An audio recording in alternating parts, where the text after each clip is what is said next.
안녕하세요. 서초동 법무사 김철중입니다. 여기 이제 법원행정처인데요.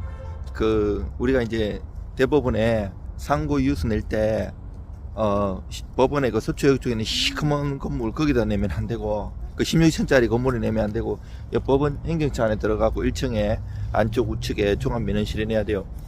우리가 이제 형사 같은 경우는 내가 상고심 2심에서 판결 선고받을 때 내가 판사님 앞에 있잖아요. 딱 써가지고 그러면 듣기 때문에 그날로 기산해가지고, 물론 초일 불산임이라고 그 다음날 기산인데 일주일 기간을 줘요. 그때 상고장 내야 되고요. 민사는 내가 재판 안 가도 되잖아요. 그래서 판결 정본이 송달되고 이것도 초일 불산임이고 송달되고 그 다음날부터 기산해갖고 2주 14일 내에 하면 되는데요. 이제 요 2심이 민사든 형사든 요 항소심 법원에서 이 상고장을 받으면 모든 서류를 대법원으로 이송을 해요. 그러면 대법원에서는 새로운 사건 번호가 부여되고, 자, 우리 법원에 이렇게 소송 기록이 접수됐으니까 야, 너 왜 상고했는지 구체적으로 상고 이유 내봐 해요. 이렇게 소송 기록 접수 통지를 받은 날로부터 20일 내에 상고 이유서를 내요. 민사든 형사든 마찬가지인데 이것도 초일 불산입이라 갖고 내가 송달되고 그 다음부터 해요. 근데 형사 같은데 이제 그 어려운 현실이 있어갖고 민사도 마찬가지지만 송달이 안 되고 이러는 경우가 있어요. 송달하다 안 되면 공시송달로 하는데, 공시송달은 조심해야 돼요. 초일이 산입돼요. 도달한 날로부터 2주가 있으면 그 송달 간주가 되고요. 그로부터 또 20일 동안 소송 기록 접수 통지서를 내면 돼요. 이걸 정말 조심해서 내야 되고요. 그리고 만약에 형사 상고 이유서 같은 경우는 형사소송법에 보면 328조인가에 보면 4가지 사유가 있어요. 첫 번째가 헌법, 법률, 명령 이런 거에 위반이 있는 데인데, 이거를 잘 봐야 돼요. 이제 무조건 1, 2심은 사실심이지만 3심은 법률심이라 가지고 막 사실만 장황하게 쓰면 안 되고요.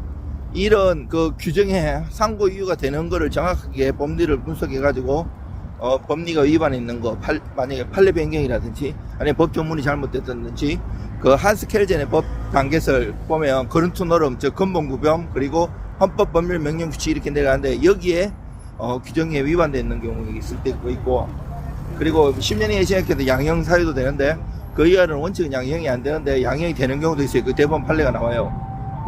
그래서 이런 거를 법리 오해라든지 사실 오해 이런 거를 정치하게 들어가지고 사실만 장하게 쓰면 안 되지만 그렇다고 사실 안 쓰면 안 돼요.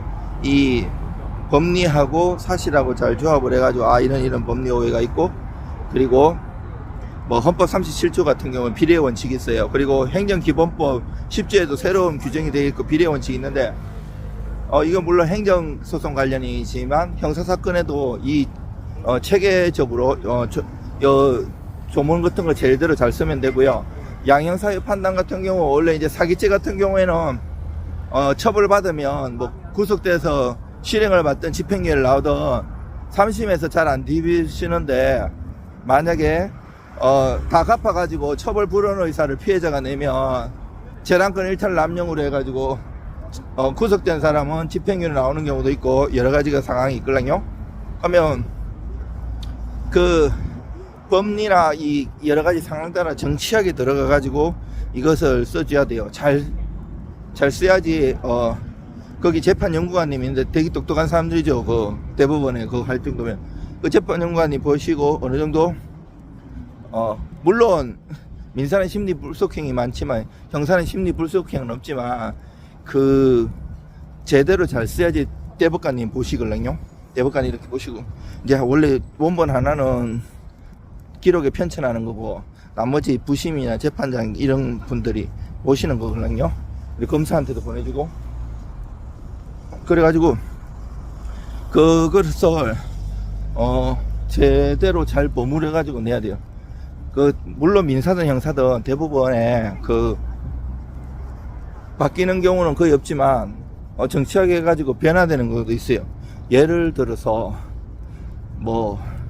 고의와 과실도 되게 중요한데 고의범밖에 없는데 이거는 고의가 아니고 과실로 인한 거다. 과실범이었기 때문에 무죄다. 이런 법리도 주장할 수 있어요. 도이치시 프라이로 그 타트베시단테라고 이거는 구속요건 해당성인데 이게 객관적 구속요건과 주관적 구속요건이 있어요. 객관적으로 이런 행위를 해야 되는 거지만 주관적으로 또 고의 과실을 요하는데 과실범이 없는 거는 고의가 있어야 되잖아요. 근데 이거는 고의로 했는 게 아니에요. 그러면 이거를 과실로 이거는 만약에 없기 때문에 이거는 무죄로 나올 수 있는 경우도 있어요. 여러 가지 이게 법리상으로도 많이 쟁점이 돼요. 이재상 교수님, 돌아가신 이재상 교수님이나 신동훈 교수님 체계화가 잘 돼 있고 논문도 꽤 있어요. 우리가 아는 공부했을 때 뭐 인식 없는 과실, 뭐 인식 있는 과실 이런 차원을 가기 전에 고의 과실 이 부분에 그리고 고의나 과실은 고의는 인과관계나 결과 발생 이것도 요해요. 이것까지 인식해야 돼요. 목적이라든지 목적부 같은 목적 이거 없으면 고의를 결합한다고 이세상 교수님이나 신동훈 교수님 생각하시고 실무에도 마찬가지예요. 지금 아직까지는 많이 안 바뀐 부분도 있는데 실무가 많이 변화돼야 되고요. 자꾸 법리도 개발하고 노력하고 억울한 거 있으면 하고 대법원은 법이라는 거는 구체적 타당성도 요하지만 법적 안정성도 요하거든요. 두 개가 같이 가는 건데 법이라는 건 물어들듯이 가는 건데 우리나라가 대한민국이 또 법치주의고 더 잘 사는 나라가 되기 위해서는 정말 한 사람의 억울한 사람도 없게 만들어야 돼요. 정말 유전무죄, 무전유죄라는 얘기 많이 있는데 정말 돈이 없더라도 억울함을 토로해가지고 잘 설파해가지고 정말 한 사람이 억울한 일이 없어야 돼요. 억울하면 본인 인생도 그렇지만 가족 인생까지 다 망가지는 경우도 많거든요. 불쌍한 사람도 되게 많아요. 저도 어려워져 봤고 지금도 어렵고 그래서 손님 정말 간절한 마음으로 내 사건이라 생각하고 정말 연구하고 논문 보고 공부 그렇게 했습니다. 저는 뭐 지금도 손이 너무 아파 비용도 많이 안 받고 정말 열심히 써가지고 논문 수준으로 써가지고 냅니다. 여러분들 힘내시고요. 건강하세요. 이 세상에 사는 자체가 많이 어렵고 힘든 상황인 거는 맞아요. 그렇지만 잘 버티면 좋은 시절도 오고 좋은 시절 안 온다 할지라도 이 땅에 사는 거는 잠깐 왔다가는 안개와 같은 세상이거든요. 100년도 안 되는 인생이에요. 영원히 사는 세상이 있어요. 저는 천국의 소망을 두고 천국 갈 때까지만 버티자 이런 생각으로 살고 있어요. 아이고 이제 진짜 봄이 많이 완연한 것 같습니다. 날씨가 많이 따뜻하네요. 아직 저는 겨울옷 입었는데 이거 이제 벗어야겠네요. 정말 한겨울 많이 힘들었어요. 여러분들 힘내시고 건강하십시오. 이상 서초동 법무사 김철중입니다.